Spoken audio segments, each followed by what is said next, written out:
But yeah, I back to what you were saying though. so I've been running through some of the quals from the previous classes just to just put a little bit of pressure on me in those types of quals. And I'll tell you, man, those are real valuable. They are, man.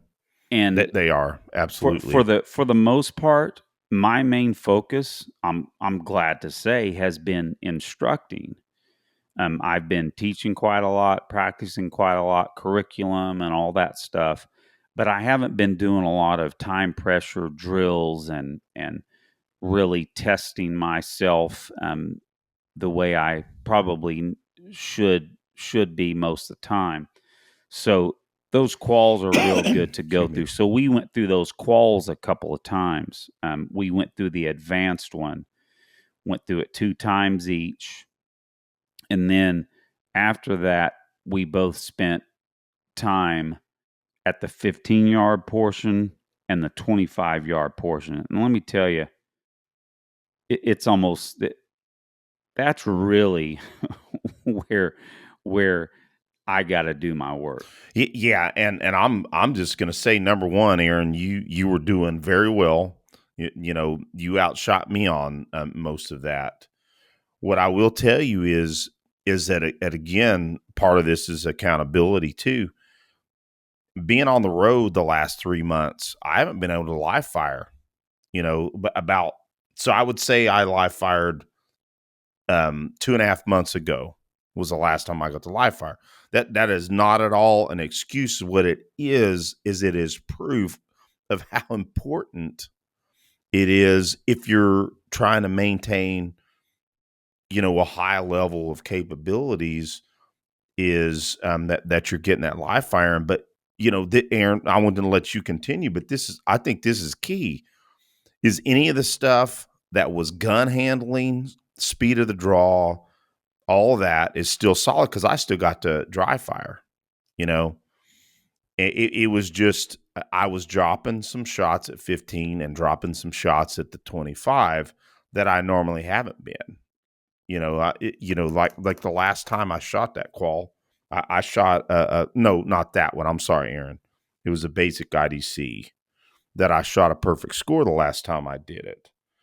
And man, I was not shooting that level when we were training. But man, I will tell you, I had other things planned, but I really just enjoyed shooting those with you. And we worked on the stuff we needed to work on after we ran through them. But go ahead, please. One main thing I want to comment on is one of our guests we've had on a couple of times is the Olympic gold medalist Lanny Oh, Basham and multi great point. world Yep. champion, not just the Olympics, but one of the most brilliant sources you can learn from when it comes to mental game. And when we've had him on the show, when we've talked about it afterwards and before, you don't understand how true it is that you perform in your mind. Your mental state is what makes the difference. I mean, we're talking about major percentage point differences Oh, absolutely. based on how you're thinking about your performance at that moment, how you're processing your performance during your performance, and what pressures you're letting get to you that you shouldn't, and the things that you're focusing on that you shouldn't, etc. And that mental side, these quals really brought that to my remembrance again, and Yep. Yeah, absolutely. it literally was the mentality of, okay, I'm taking this qual for a class that I want to pass and get a certificate in, and I want to do well on this. Well, that mentality comes over you.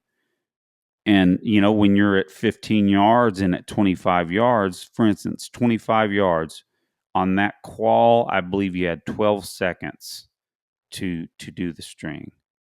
You and I never did it any longer than 9 seconds. Yeah. And that was when we were trying to go slow. The pressure of trying to make those shots and try to do it in time constraint. There's a lot going on mentally that you can really work on. Would you agree? Oh, I can't agree more, and I'm so glad that you brought up the mental management side, because again, this show is we never want to seem like it's about us just bantering on about what we're doing or what our guests are doing, but that it's a learning opportunity. And frankly, Aaron, bringing up the mental management side, which is something I'm typically very skilled at. I say very skilled, and you and I have that down pretty well. But I got frustrated enough a couple times because, frankly, when you're used to a performance level that becomes um, common because you're shooting a lot and you have your patience, you have your trigger control, all that stuff.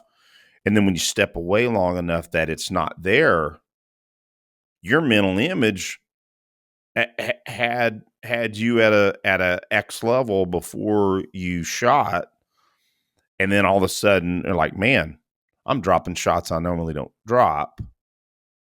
And then you start going into that cascade of focusing on what went bad, and we know we can't do that. So I think the biggest aspect of that and why it's an important mental cue for our audience is that, man, that's so important, is that you don't end up. And Aaron, you may have remembered at one point I stepped off on it, said I'm going to give myself a second here, Mm-hmm.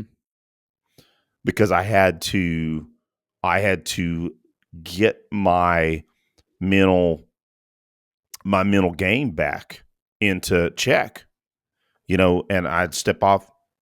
Those last couple of shots don't matter. It's what I have in front of me now. And then all my performance. And also I'll say this too. Here's another aspect. We've been running the dot. I'm newer at the dot than you. But I've been running it long enough that it's a part of my shooting. And I think you'll agree, man. We both let ourselves get sucked into the dot. Oh yeah, I had a note to bring that up, and two things.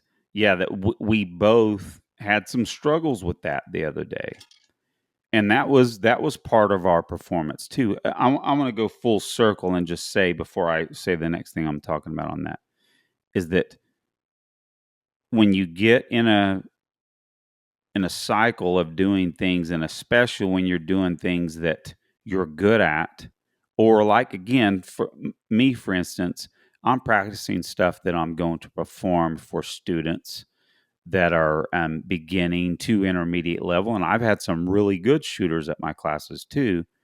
But at the same time, I'm not having to put myself under some of the pressures that shooting some of these drills will put you under.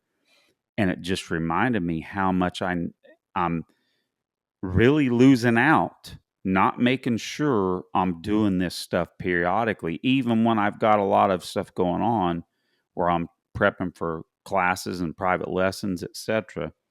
But I know for a fact that I think, Eric, that the pressure of the drills trying to perform where I'm not, where we've got a clock on, we've got some accountability to ourselves, that it kind of threw us all in a little bit of a discombobulated mental Mm. state, to where Yeah, we yeah. allowed ourselves some technique slippage, and induced some technique slippage when it came to the dots. Now, I wanted to say this. I just so happened to flip through YouTube and found a video of Ben Stoger talking about shooting red dots better. And if you've seen, I think I mentioned this before, bro. He has a Glock 34 with an SRO on it that is occluded all the time.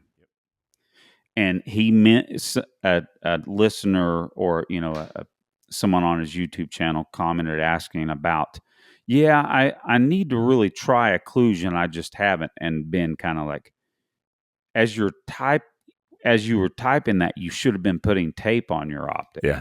Just It, do it, And he's saying, you know, he just flat out said, he goes, not focusing on the dot is always hard. Ben Stoker said that.